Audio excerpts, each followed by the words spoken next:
নমস্কার, গুরুকুল ইনফো চ্যানেলে জানাই আপনাদের স্বাগত। ভোট কর্মীদের ট্রেনিং সংক্রান্ত যে চিঠি, সেই চিঠি মোটামুটি অল ওভার সমস্ত ওয়েস্ট বেঙ্গলের জেলাগুলোতে ঢুকে গিয়েছে। ট্রেনিং 27 তারিখ থেকে প্রথম ট্রেনিং শুরু হচ্ছে।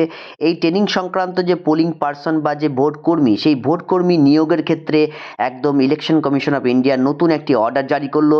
সেই অর্ডারে পুরো রেস্ট্রিকশন একটা বিষয় সম্পূর্ণভাবে উল্লেখিত আছে। সেখানে কারা কারা ডিউটি করবে, কারা প্রিজাইডিং অফিসার হবেন, সম্পূর্ণ তথ্য একদম ওই অর্ডারে উল্লেখিত। সবটাই আপনাদের সামনে শেয়ার করব। ভিডিওটি শুরু করার আগে চ্যানেল যারা নতুন তাদের বিশেষ অনুরোধ, চ্যানেলটি সাবস্ক্রাইব করে পাশে থাকবেন, পাশে থাকা বেল বাটনটি অবশ্যই প্রেস করে দেবেন। অর্ডারটি মুখ্য নির্বাচন আধিকারিকের দপ্তর থেকে প্রকাশিত হয়েছে 24/3/2026। এখানে দ্য ডিস্ট্রিক্ট ইলেকশন অফিসার অর্থাৎ ডিএমদের উদ্দেশ্যে চিঠিটি করা হয়েছে। সাবজেক্টে বলা হয়েছে general election to the legislative assembly of West Bengal 2026, engagement of contractual employ for poll related duties. চিঠিতে বলা হয়েছে বিভিন্ন অভিযোগের ভিত্তিতে টোটাল বিষয়টা এখানে উল্লেখ করা হচ্ছে যে কারা মোটামুটি পোল ডিউটিসে নিযুক্ত হবেন বা নিয়োগ করবেন। সম্পূর্ণ নিয়োগ কিন্তু ডিস্ট্রিক্ট ইলেকশন অফিসারের হাতেই বর্তাচ্ছে, যেটা 1991 সালে যে রিপ্রেজেন্টেশন অফ পিপল অ্যাক্ট, সেই অ্যাক্টে সেকশন নাম্বার 26-এ পুরোপুরি উল্লেখিত আছে। এবং প্যারা 4-এ পেজ নাম্বার 12-এ বলা আছে who can not be deployed, অর্থাৎ কাকে নিযুক্ত করা যাবে না।